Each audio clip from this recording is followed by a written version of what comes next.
uh, back in the late 60s, early 70s, when you were busy working on TCP IP, I was busy getting born. And now I run and own a company that is based exclusively on the internet. So I'm really honored, and it's a real pleasure to be here on stage with you today. Well, one is glad to be of service. Okay, let's get into the topic.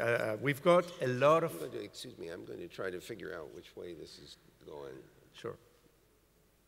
I have a choice, different audio here, so let's try okay, this. Let's try direct. Yeah, this actually works better. Okay, so we've got a lot of topics that we like to cover. Let's see how much ground we can cover today. We're talking about internet and employment. So let's start with this. New technologies, and if we can consider the internet new, but going from the internet to self-driving cars, to glasses, to all the new things that are coming now, are making certain professional occupations obsolete just on a daily basis almost, right? Okay, if certain tasks are performed better by computers, what should humans do? What are the things that we should be concentrating on? So first observation I would make is that we had the same problem in the Industrial Revolution where we invented machines. We had first water power, and then we had electricity. Lots of jobs that would have been done by human beings were now done by machines, but you'll notice that there were new jobs created as a result. For example, somebody had to make the machines, somebody had to maintain the machines, somebody had to run the machines, and so there was a different set of jobs that came along. The same thing is true during this revolution. While the computers may do some things that humans did before, somebody has to program the machines, somebody has to make the machines, somebody has to run the machines.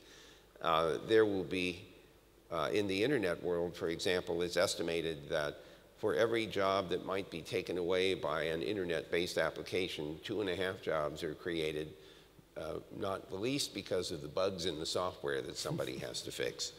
So I'm not too concerned about the loss of jobs, but what I am concerned about is that the people who lose their jobs be retrained to do other jobs.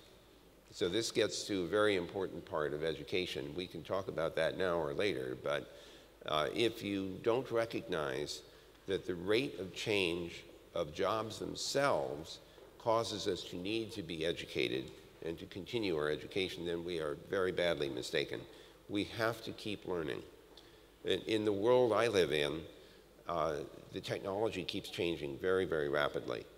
And so the things I learned in school at Stanford University and later at UCLA are now 30 or 40 years in the past.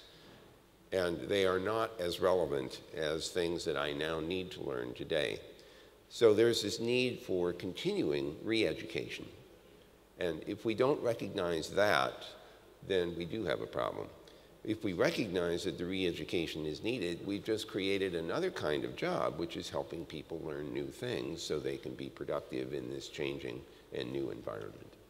Okay, you actually led to my following question, which was, what are going to be any of the skills that we have are still going to be useful? Are the new skills needed to be employable and to have economic activity in the future new, and how do we go about with them? And another thing, is it possible that we also have to rethink how we think about education? I mean, traditionally we thought a lot about acquiring stocks of knowledge, and now it's probably more of a matter of working with flows of knowledge. Okay, so this is also a very important, timely question. First of all, let's talk about the difference between knowledge and skill. It's one thing to be trained in a skill, and I don't necessarily mean mechanical. I mean, could be thinking and programming. It's something else to be a generalist. And so when I think about management, the things you learn about management is not about the details, it's about the people. It's about how you motivate people, it's about how you encourage them, it's about how you help them do their jobs, how do you facilitate their productivity. That's a skill that will serve over a broad range of specific kinds of work. So whether you're in the financial sector or in the health sector or in the high-tech sector, learning how to manage is something that you can transfer from one job to another. So that's one kind of thing. Another is specialties, programming in Python, for example, or Ruby on Rails, or PHP, or some of the other high-level languages. In terms of education, for many, many years, it was the case that you could have this intense period of education from elementary school and secondary school. Maybe you go to college, maybe you get an advanced degree, and then it's done. You get a job, and you stay in that job until you retire. I think that model is no longer going to be very workable. I think what we have to discover is that there is a continuous need to learn new things. And here we have a very interesting phenomenon because the internet itself supports a solution to that problem. You and I both know this as MOOC, which stands for Massive Online Open Courseware. We've already heard earlier in the discussion about 500,000 people taking a class. Two of my colleagues at Google are also adjunct professors at UCLA. And they decided last year that they would teach a class in artificial intelligence online. And they thought maybe 500 people would sign up for the class. One guy thought maybe 2,000 people would sign up for the class, but in fact, 160,000 people signed up for the class. And of course, this was, now what? You know, they had to rewrite all the software to cope with the scale. Now, only 23,000 people passed the class out of the 160,000. So some people said, well, look how terrible this is. Only 12% of the class actually finished the course. Of course, if you look at it from the other direction, I used to teach computer science at Stanford, and I did it for 4 years, and I guarantee you I did not teach 23,000 people in the 4-year time. So forget that. So the numbers are gigantic compared to the usual way in which you teach. So that's one point. The second point is economics. Now, the president of Stanford University is John Hennessy. This is a very famous institution. It charges quite a bit of money for people to get a 4-year degree there. And so you would think that his first reaction to this MOOC idea would be to run away. No, he embraces this because he recognizes two things. First of all, he recognizes that the economics of these massive courses are actually very attractive. So let's do the arithmetic. Let's imagine that there are 100,000 people that sign up for one of these online classes, and each one of them pays 10 euros. Almost anybody can manage to afford that. So you're the professor teaching the class. Let's see, 10 times 100,000 is €1,000,000. I don't know any professor who's ever taught a class that generated €1,000,000 of revenue. So the first point is that there is some serious revenue to be had here. Second, because there's that amount of revenue, you can use it to enhance the way in which these large-scale classes work. For example, if there really are 100,000 students, no one professor is going to be able to establish a personal relationship with all 100,000, but you could afford to pay teaching assistants that manage a group of these students, and even out of that €1,000,000 that one class generates. So the economics here are really very attractive, and it makes education more affordable, which is really important because if you need to keep taking classes over the whole course of your career, then you want to be able to afford that, and this is clearly possible. The other thing which is very interesting about these MOOC idea is that it opens up the size of the student population, the market, for the classes, because now you're taking classes throughout your entire career, not just before you go and get a job. So I'm sorry if I'm overselling this. That's what evangelists do anyway. But I'm very excited about the seeds of the solution to the problem are in the technology that is causing the problem.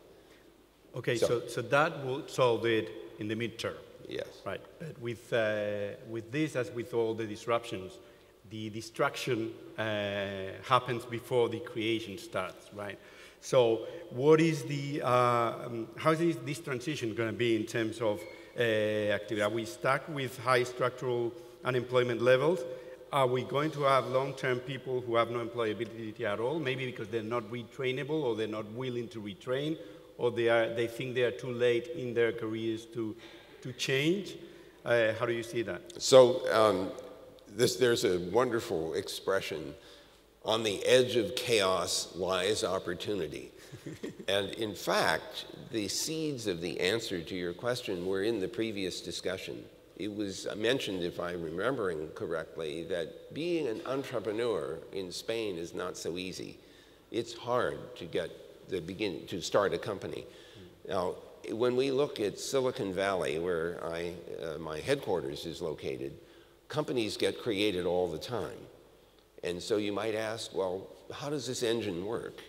One answer is that we have universities that are producing continuously well-educated people, business, high-tech, people in finance, people in marketing, people in sales. So it's not just high-tech. So that's one ingredient, a continuous flow of well-educated people. The second thing is that capital is available. There are venture capital firms in the Silicon Valley that are just waiting to invest in new ideas. Third, when you need more capital than the venture capitalists can offer, there's something called the stock market, and the American stock market is actually pretty vibrant and has been, even with all of its ups and downs. So getting large amounts of capital, doing an initial public offering, is also fairly easy. The fourth thing about Silicon Valley is that it's kind of a small place. Everybody knows everybody. And so assembling a new company may be a question of finding a person you used to work for, or a person that used to work for you, or a partner who was a colleague, and assembling the company. And that's made easier because of this collegial environment. And there's one last thing which is really important about Silicon Valley. Sometimes you'll have a business failure there, and it doesn't leave you with a big mark on your forehead that says, don't give any money to this person because she had or he had a business failure. In other parts of the world, a business failure marks you forever. No one will ever give you any money to start another company. We treat that as a mark of experience. Now, it's true that if you fail all the time, you're not going to get any money. But one failure or even two failures are not a personal failure, because they may be part of market conditions, or it could be the technology wasn't mature enough. So there are a lot of ingredients that have allowed the Silicon Valley to function the way it does. And I think some of those ideas can be imported here. So in this period of disruption, where the older jobs have disappeared or are disappearing, but new requirements and new needs are emerging, helping entrepreneurs start those new businesses is really important. And from the standpoint of the local economy and the sort of the state of wealth for the population, starting a local business or a new business is really important, because that means that the locals own the business. Now, I think it's a good thing to have policies that allow companies like Google and Microsoft and others to come and establish businesses here. But that doesn't mean that the local population owns the company. It's much more important for growth of GDP per capita for people to own their own businesses. So although I am a big fan and a beneficiary of national policies that invite companies to open up offices in Spain, I think that it's even more important for Spanish policy to encourage the creation of new businesses owned by the local population. Could I make one last observation? You actually have a unique opportunity in Spain to capitalize on the fact that you're Spanish. Now, if I think about this for a minute, there's the colonies, of course, and there's Latin America and the Caribbean. But in the United States, which is a country with a great deal of per capita disposable income, I hope you're watching the statistics. because there is a rapidly growing Spanish-speaking population in the United States. And if you look at the demographics, it's sort of bubbling up from the south to the north, except for New York, where the Puerto Rican population has come around this way and they're spreading that way. That is a population that can conceivably take advantage of services and products that you can develop and offer. So don't assume, this is really amusing, I'm an engineer, right, and I'm giving you economics advice. It's probably worth about that much. But don't assume that the only business that you can start is local. Think about export businesses, think about bigger markets than just the domestic market, because if you can serve that larger market, then you have a bigger opportunity. A small fraction of a big pie is better than a big piece of a small pie. Definitely. Okay, you're talking, taking into a topic that I think is also very interesting, which is the way a country is open or fosters or helps connectivity or internet development in a wide sense, right? So it's from having connectivity to having the proper speeds to do stuff online, to having a certain level of computer literacy in the population so they can take advantage of those. Yes. To having a legal environment that helps and promotes entrepreneurship and new opportunities, to where we stand when we have a disruption in terms of facilitating companies or initiatives that use that disruption as a lever, as opposed to protecting companies that used to live better without the disruption. Yeah. I mean, how all that framework established in a country, do you think it has, what is your point of view in terms of the impact it has on the economic development, on the future of that country, and also on its level of competitiveness towards other countries? So this is really a wonderfully good question. First of all, we have this problem in the US as well. I mean, there's this notion of too big to fail. And we have companies like the automobile industry that were big employers, and they were in a lot of trouble in the US. And during the 2008 to 2011 period especially, the government decided that at least some of those industries said, we need help, and the US government stepped in.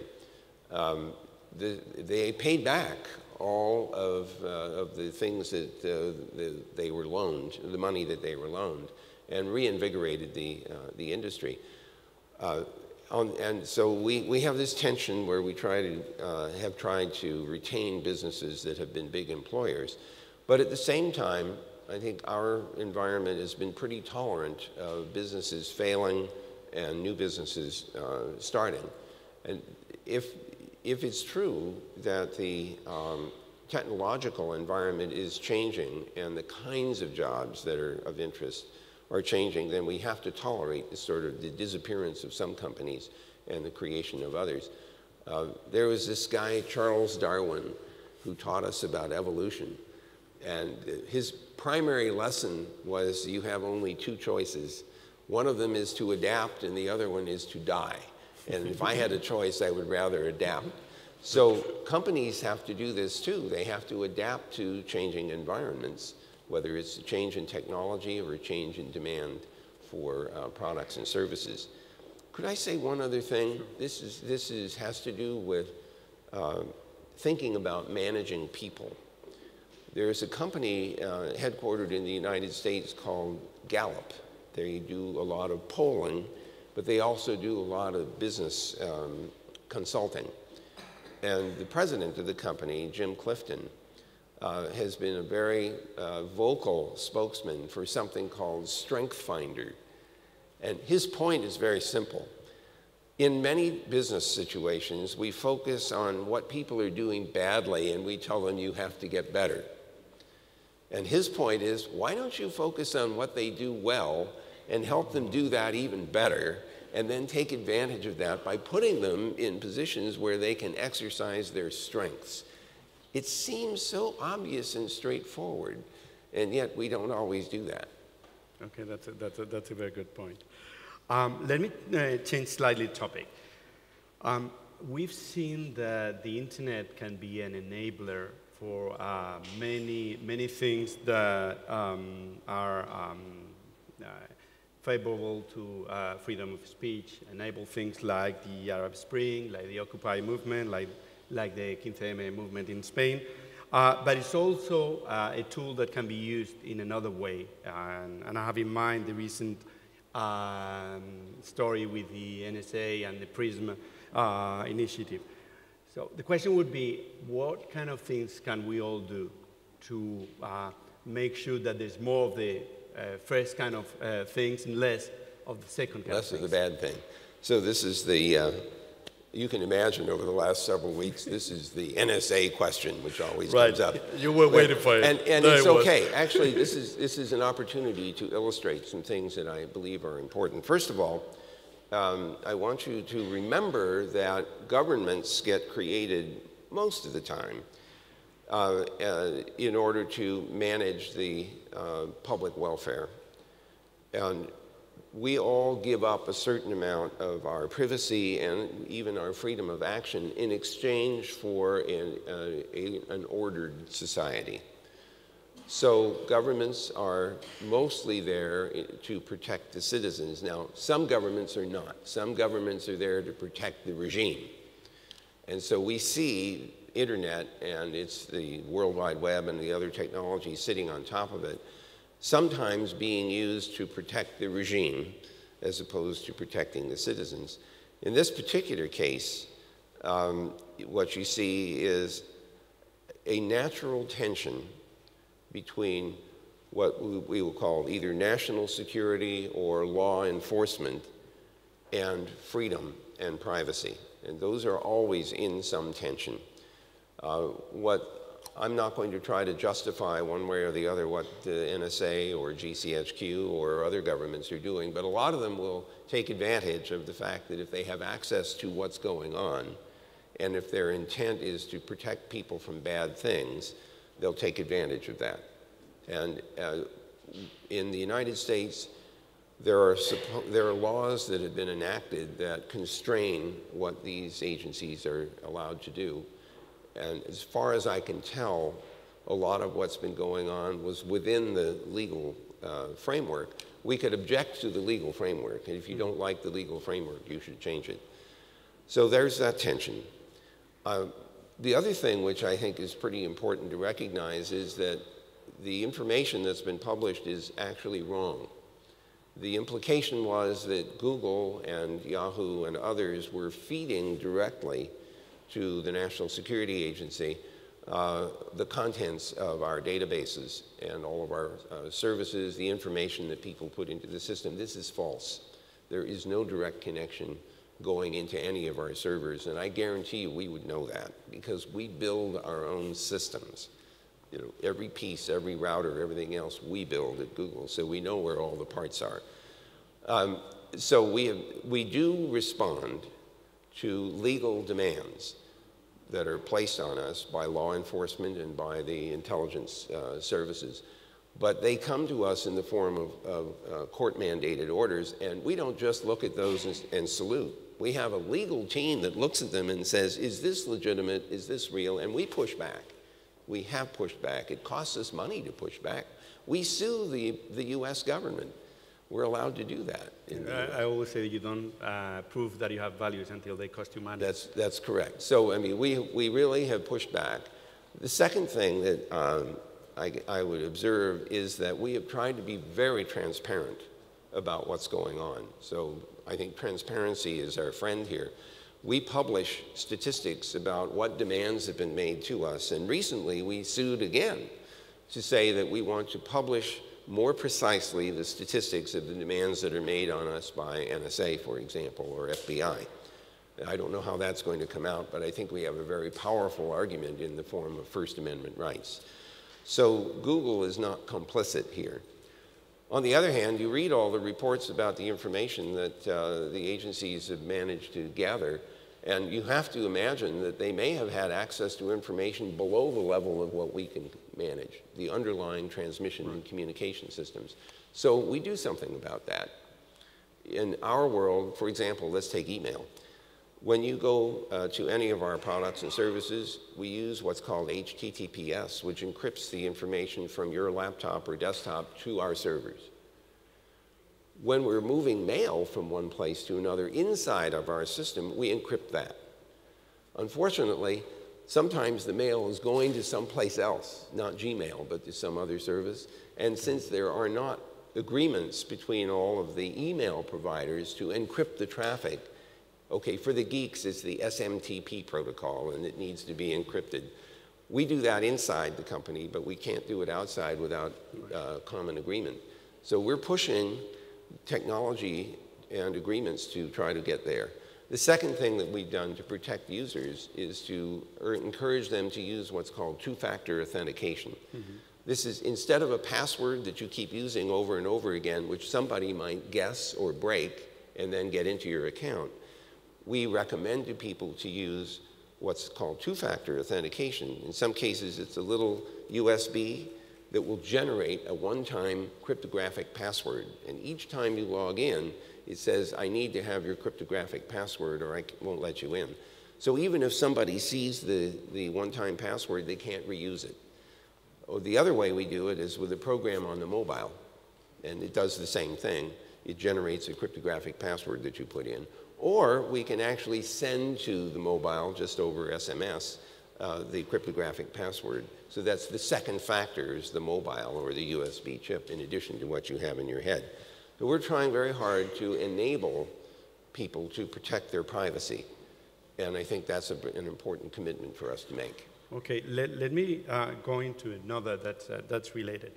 We see a lot of countries, especially with authoritarian regimes, that when they're confronted with protests or demonstrations and so on, suddenly they see the role that the internet has in spreading the revolt or spreading the dissent, and suddenly they come with this idea of closing the internet, right? And we've seen a couple of examples of countries actually trying to totally close the internet. Is that you see could happen in other countries? Are we too, in Western societies, or are we too much already into the internet that's not feasible enough? And what are the things that we can do to prevent that? And my follow-up with that was, is Project Loon one of the answers to this problem? So this is, let me make sure that I understood the question. Right. If some people look at the internet and World Wide Web, mobiles, texting, Facebook, Twitter, and so on, and they look at the Arab Spring and they say, look how powerful we are, look what we did. I'm a little nervous or maybe uneasy about that.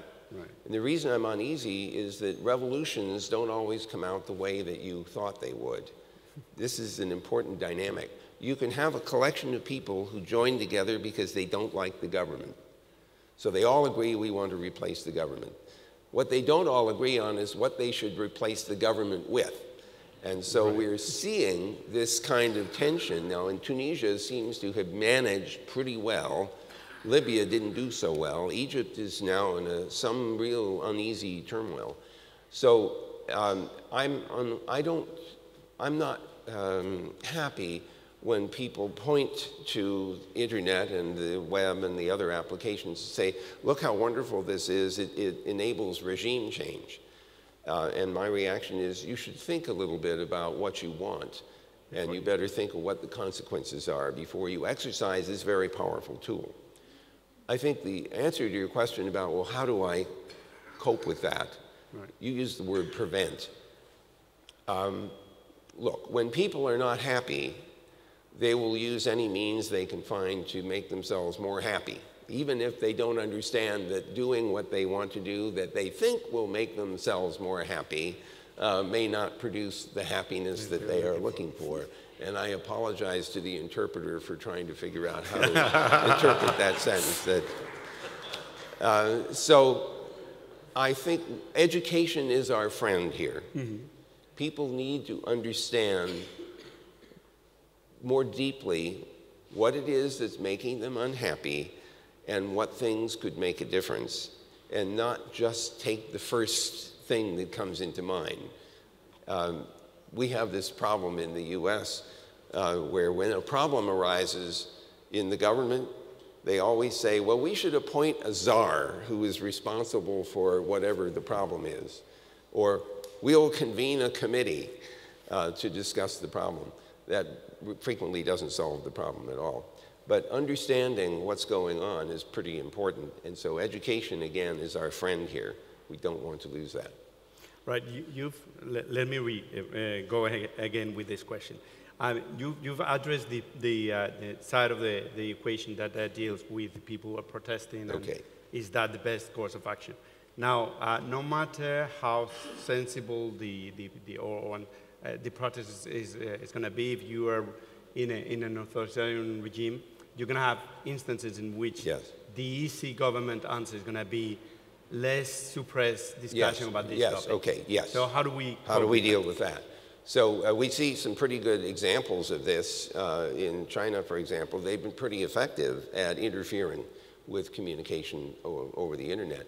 It's a very interesting thing to watch that world because you know that they have invested heavily in the internet technology. There are 500 million Chinese online. And so they're experiencing something now, in spite of the attempt to suppress things, they're experiencing something they never had before. So what do? Well, one thing is we just wait, because eventually this technology is so powerful that it's going to be impossible to use it to suppress everything. It just won't. It's like a balloon full of water. You know, you squeeze it here and it pops out over there. So that's one thing. The second thing we can do is to enable people to communicate in spite of this attempt to suppress. And there are lots of ways to do that. The most recent one that we're experimenting with is called Project Loon.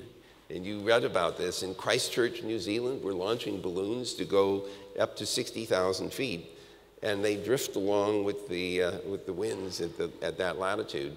And they provide Wi-Fi services to a big, broad footprint. Radio is really neat because the radio waves don't know that they crossed an international boundary, just like the internet packets also don't know when they've crossed an international boundary. And that's a good thing. We did that on purpose. We designed it that way so that the international boundaries would be less visible. We can provide virtual private networking as a way of getting out of the internal networks. And of course, the Chinese, and as an example, try to detect that and stop you. But you can keep creating them, especially if you've implemented IP version 6, which has a really big address space. Right. And so every time you find a VPN and they try to close it down, you open up another one because there's plenty of address space to do that. So we're going to watch this tension over time. But my hope is that internet will continue to be a platform that will enable this kind of broad and international communication in spite of the attempts by some governments to suppress it. Okay, great. Think about the internet, right? And we've traditionally thought about we are online and connected with a computer or with a mobile, so on, or I'm offline, right? And it used to be that most of our time we were offline and a little time we were online, and this gradually has been changing. Now we're online a lot of time and we move this coverage everywhere, data coverage. Is this a new gadgets coming, right? And we've got glass that's going to take us a bit farther in that direction. Are we getting into a point in time in which we always, on the internet, we're always connected, and basically this distinction between being online and offline blurs? So I think we're getting pretty close to that situation right now. By the way, about Google Glass, right now it's still, as you know, a prototype. Its functionality is kind of like a mobile, but I can tell you, I'm sorry, I forgot to bring my Google Glass with me. I left it in my office in London. But it would be like gluing a mobile on your forehead, but it's a lot more comfortable to wear the glasses than this. So this notion of being online all the time is clearly emerging, especially when you think about the Internet of Things, where you think of appliances and buildings that are also online, that are aware of people in the building. They are conscious of the temperature and the humidity, the light levels that are needed. We have very simple devices. You walk into a room, it detects the motion, and the lights go on. As the networking becomes a part of the design of buildings and appliances and the things we carry around, the network will just penetrate everything, and we won't notice it. I mean, the thing is that we notice being online right now, and at some point we won't notice it anymore. There was a man named Mark Weiser who was at Xerox Palo Alto Research Center, and he imagined the notion of ubiquitous computing.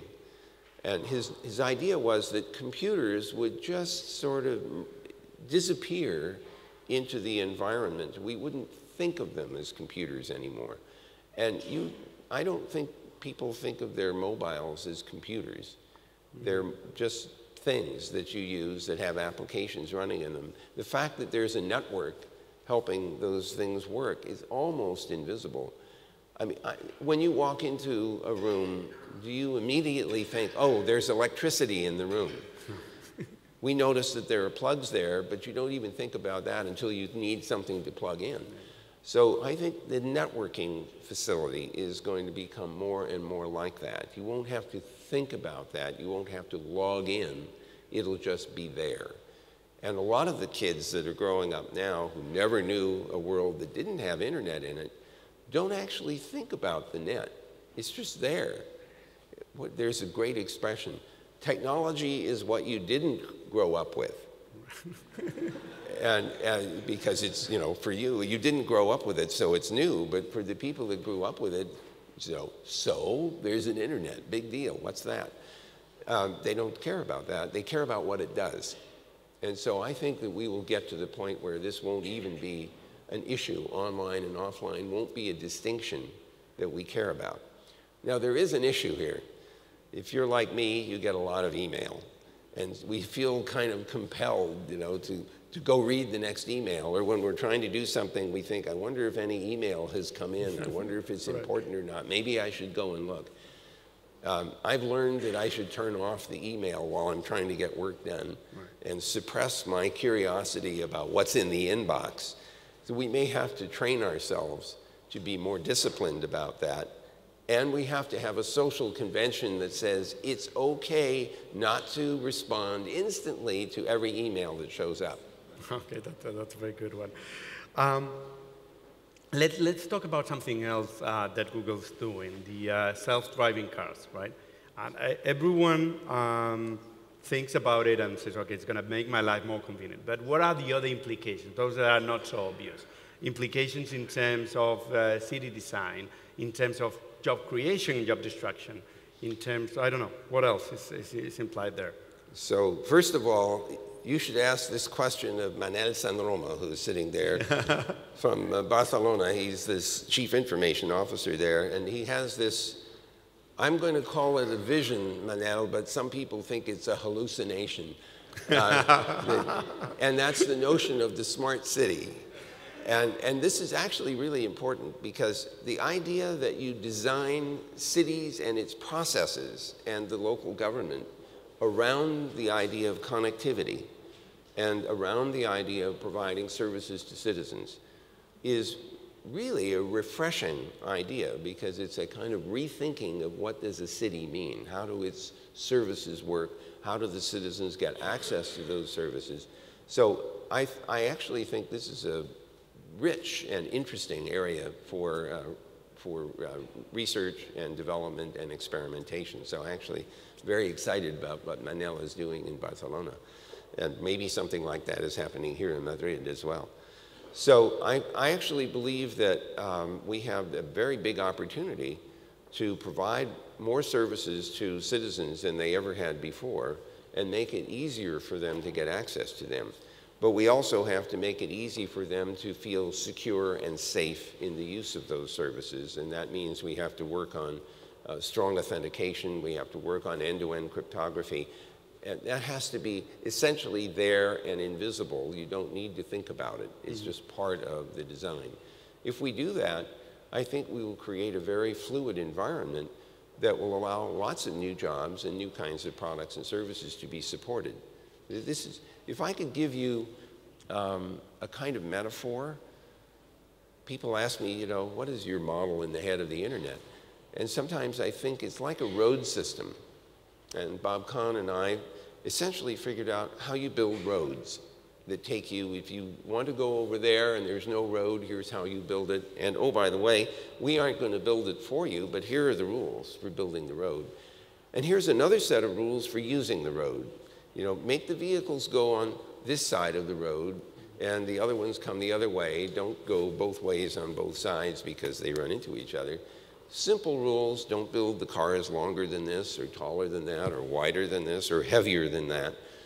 And those simple rules are the limitations and constraints. But then you can put any vehicle you want that fits into those constraints, and that's what all the applications are on the internet. So the internet is like the road system, and the vehicles are like the applications. Look at how many different kinds of vehicles there are, and different designs and features and products. Functionalities.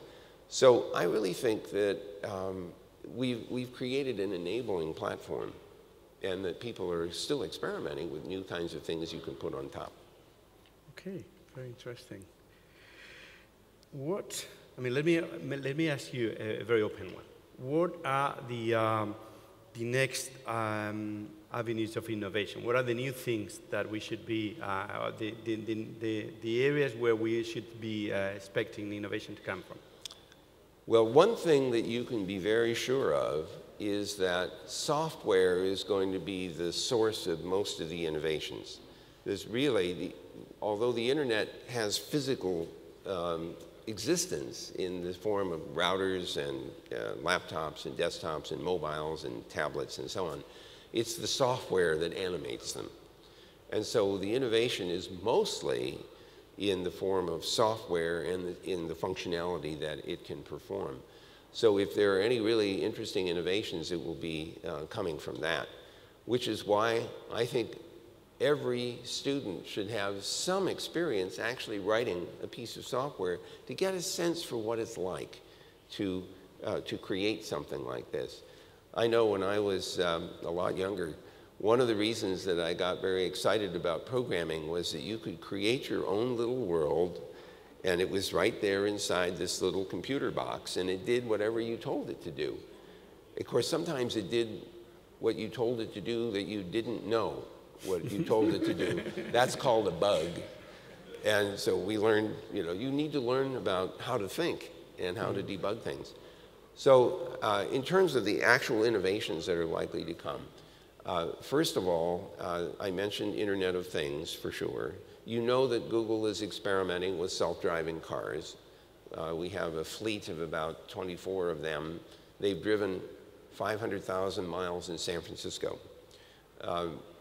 But that's not the hard part. What they do is drive on the city streets. That's already pretty hard. But the hardest one is going from door to door, because if you think about this, it means navigating in an underground parking garage, or finding the right driveway to drive into and the right place to stop for people to get in from the house.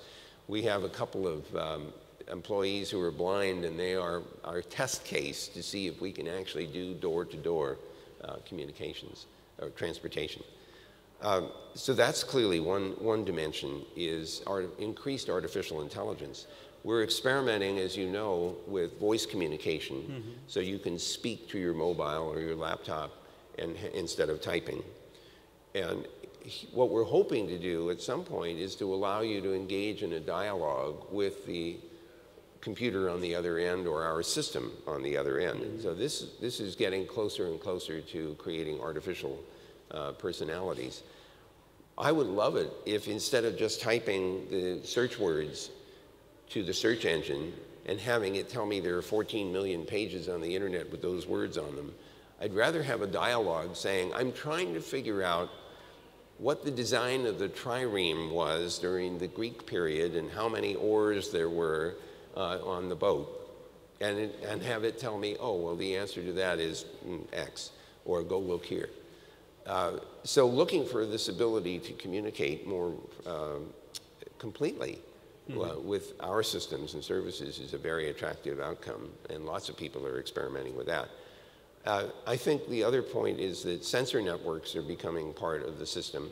And so we'll have, just like we said before, buildings will be aware of what their condition is, and they'll adapt to the local conditions, the occupancy, the temperature, humidity, and everything else.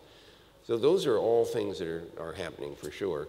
And I won't waste too much of your time on this, but I can tell you that the internet is going off the planet. We're already operating an interplanetary system.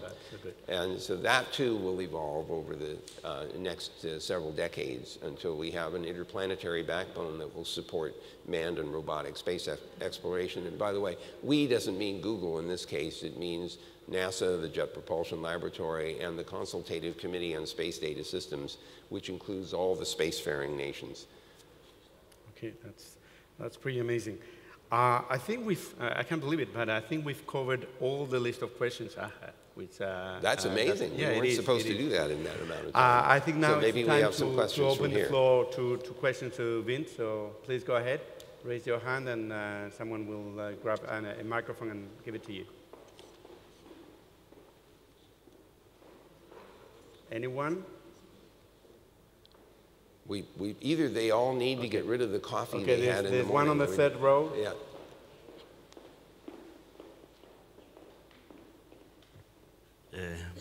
Buenos días. Buenos días. Miguel Pérez from the Spanish Internet User Association. My question, mi pregunta es, en el pasado las redes eran de ordenadores y los ordenadores primero fueron interoperables dentro de sus propias redes y luego Internet los hizo interoperables a nivel de diferentes redes. Ahora las redes son sociales, pero no son interoperables. Cuando yo estoy en una red, no me puedo mover a otra red porque pierdo mis amigos, mis contactos. Tenemos que trabajar, o creo que deberíamos de trabajar en que las redes sean interoperables. ¿Cómo podemos conseguir que esto sea posible? Gracias. Okay, that's a really wonderful question. Let me tell you a story. A long time ago in a galaxy far, far away.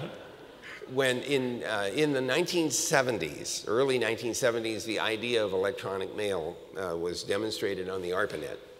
And then companies got started to offer commercial electronic mail service. CompuServe was one of the earliest.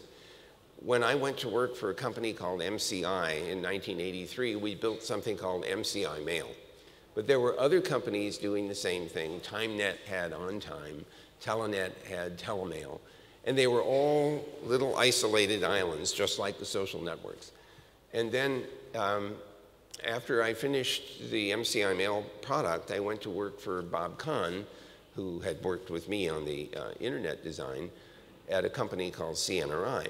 And around 1988, I realized that the internet wasn't going to be available to the general public unless there was an economic engine supporting it, because up to that point, only the government was paying for the internet for research and for the military.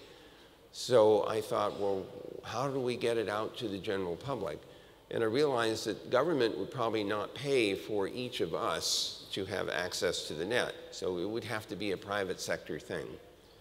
But there was a rule that said no commercial traffic was allowed to go, at least in the United States, on the government-sponsored backbones. So I thought, how can we change this?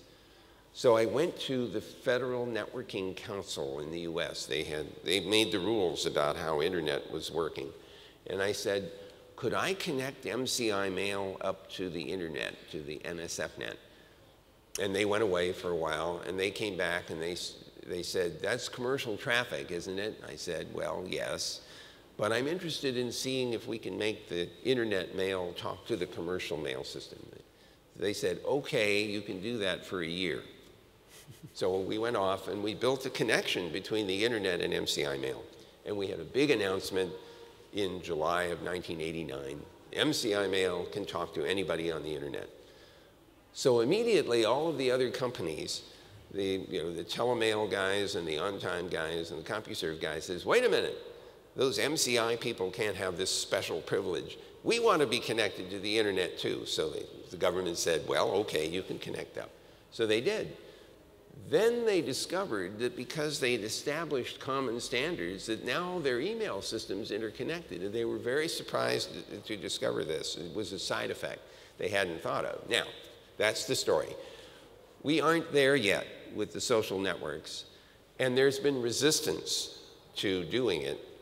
A good example of this would be the instant messaging networks. Think about if you're on any of them, forget about, for a moment, Facebook. Well, I'm thinking Skype, for example, or iChat or ICQ and so on. All of those have a little mechanism that tells you automatically if any of your friends are online now. So that means there's this big database, and they share information with you when that person gets signed on. In order to make that work between social networks, this social network would have to tell the other one, everybody that's logged in now. That's like handing out your customer list, and some people are really reluctant to do that. We have to break through that barrier. And I would guess that if 2 of the big social networking supporters agreed to interconnect this way, just like MCI Mail and the internet, if there was just one agreement like that, that it would really cause a lot of frisson in the system, and that we might actually get there. But like you, I really think that there should be some ease of interaction. It's really annoying to have to be logged into 17 different systems all at once. So I'll try. More questions? There's one there, the guy with the beard. Hang on, there we go. Hello, it's going to be in English, so... Okay, that's fine. Okay. I want to ask about digital fabrication, because right now there's a trend with 3D printing with customized objects. And I think internet is an enable to be able to kind of teleport things. You are able to design something and 10 minutes later it's in the other part of the world. So I'd like to know your opinion about how internet is enabling these processes and about the potential to be able to share knowledge not just on information but also on physical objects, and also on the role of Google and other providers as a platform to support Internet of Things, kind of as a backend service. I don't know the exact role of Google on this point on Internet of Things.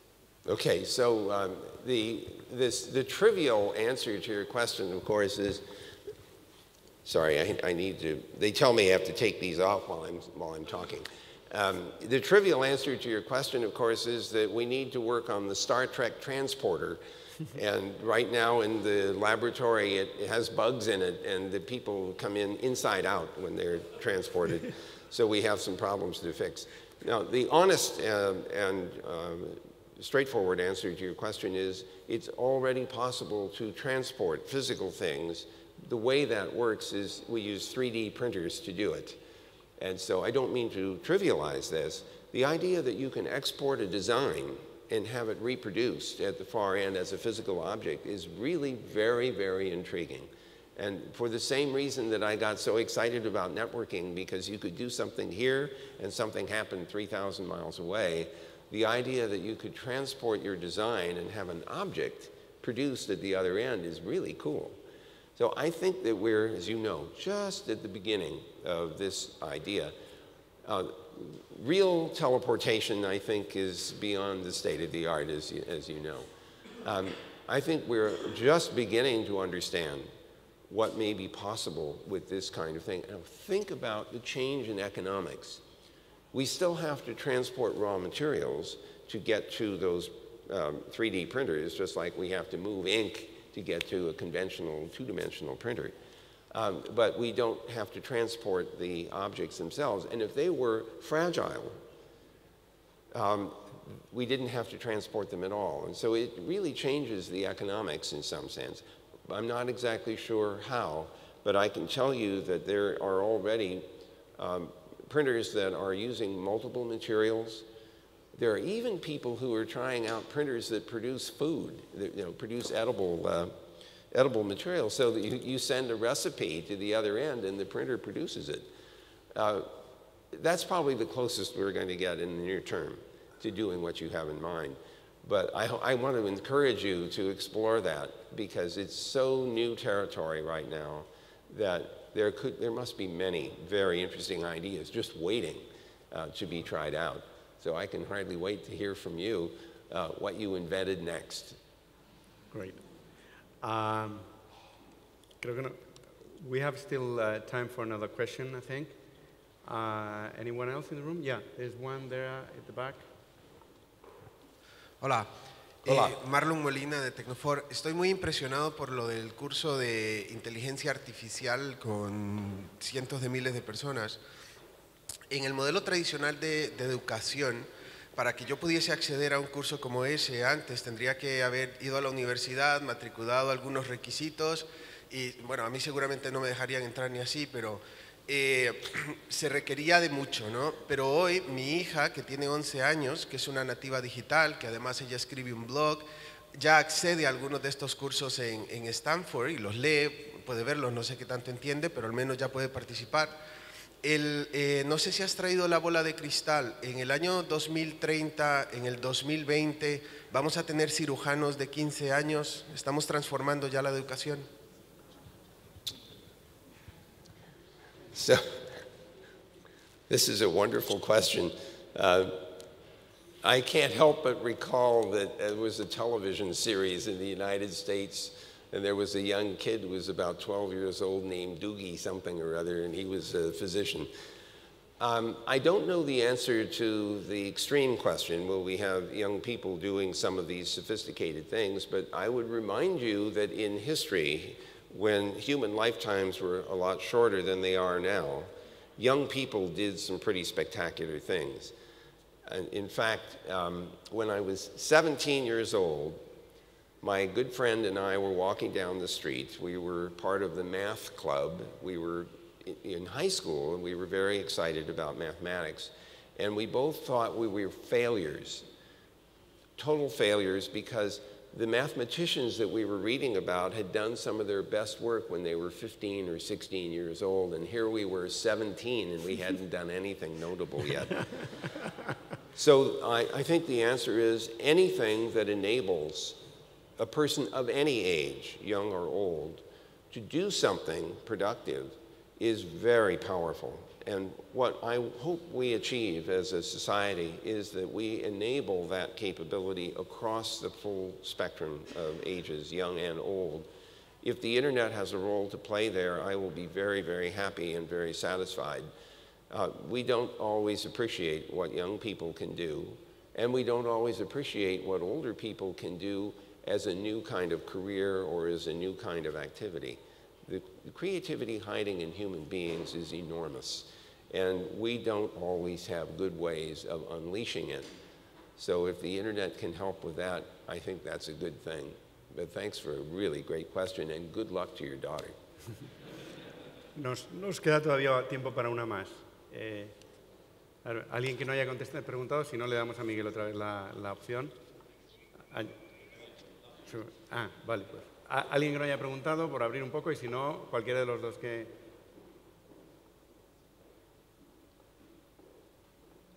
Sí, mi nombre es Gonzalo Babe de Telecor. Quería preguntarle sobre un tema que lo ha comentado también, pero profundizar un poco más, el tema de la privacidad. Ha comentado las nuevas tecnologías que puede haber respecto de los passwords dinámicos, etcétera, pero también respecto de la privacidad en la red y sobre el derecho al olvido. Es un tema que está muy de moda también y las posibilidades que va a haber de equilibrar el derecho a la información con el derecho al olvido de determinadas circunstancias de personas que han dicho, pues mire, no quiero que aparezca esto, o que se le dé altavoz a cosas que son públicas. Las hemerotecas de los periódicos siempre han existido, pero es verdad que hoy en día pueden tener un altavoz mucho más grande con los buscadores como Google, ¿no?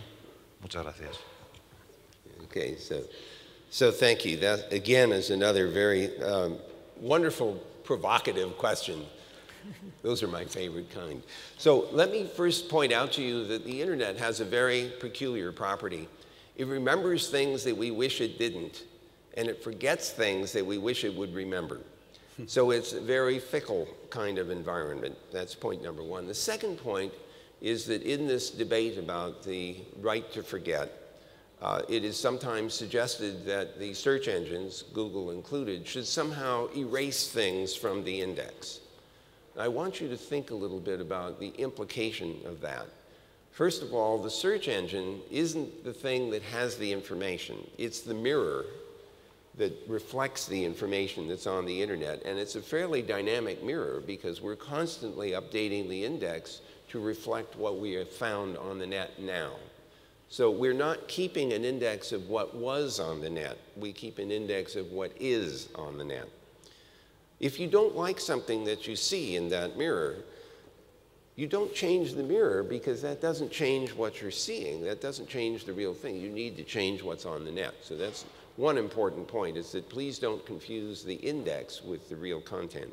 The second problem here is that if you put something up on the net and it's publicly accessible, then it often can be copied. This is one of the interesting features of the World Wide Web. You understand how this works. You have a browser. The browser goes to a computer and it copies a file, and then it displays the copy of the file. So it's a giant copying engine. So if you put things up on the net, you need to be cognizant of the fact that people can copy what's there. I know this drives the book publishing industry and the intellectual property people crazy, but that's how the internet works. So if you put something up on the net and somebody copies it, and then you erase it, they still have the possibility of putting it back up on the net again. So you should think about what you put up on the net if you think you don't want it there anymore. Getting the search engines to erase things is not scalable. Let me explain. Let's suppose that you put something up on the net that you later regret having put up there, and we're still finding it at Google, and so we put it up when people do a search. And you say, well, you should suppress that part. It's still here, but you should suppress the index. Okay, so if we try to do this, so we write this down. And then somebody else says, well, I want you to forget this part. So pretty soon we have a very long list of things to suppress. Eventually, we don't know when to not keep the list, right? Because we don't know when somebody's going to put it back on the net somewhere. So we try to keep this list. Pretty soon the list is longer than the amount of information on the internet. Pretty soon we can't remember all the stuff we're supposed to forget. And so it just doesn't work. The best tactic here is to go to the places where the information was stored in the first place. Now, you will say, well, I put it up there, somebody copied it, they keep putting it back up every time I take it away. I don't have a good solution to that problem. But I think that we will learn as a society the way in which this system behaves. And we will have to think twice about the way in which we use it. This is a technology which has been introduced in not very much time.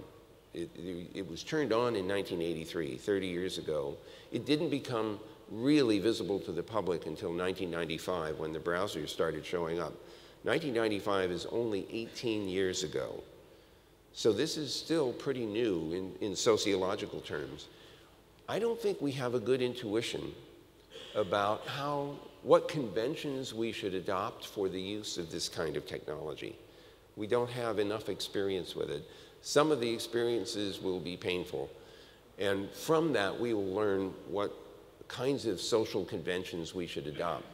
But until we have figured out what those conventions are, we will have this problem. But I don't think that trying to make the internet forget is the right tactic. So I remember being posed this question in France about the right to forget. And I remember wanting to, well, it was the Prime Minister that raised this issue. And I remember wanting to say, I didn't say it, but I wanted to say, Mr. Prime Minister, if you want to be forgotten, you should join the French Foreign Legion. That's what the French Foreign Legion is for. I didn't say that, but I wanted to. Thank you very much. It's been Thank very you. illustrating. A pleasure having you here. Thank you.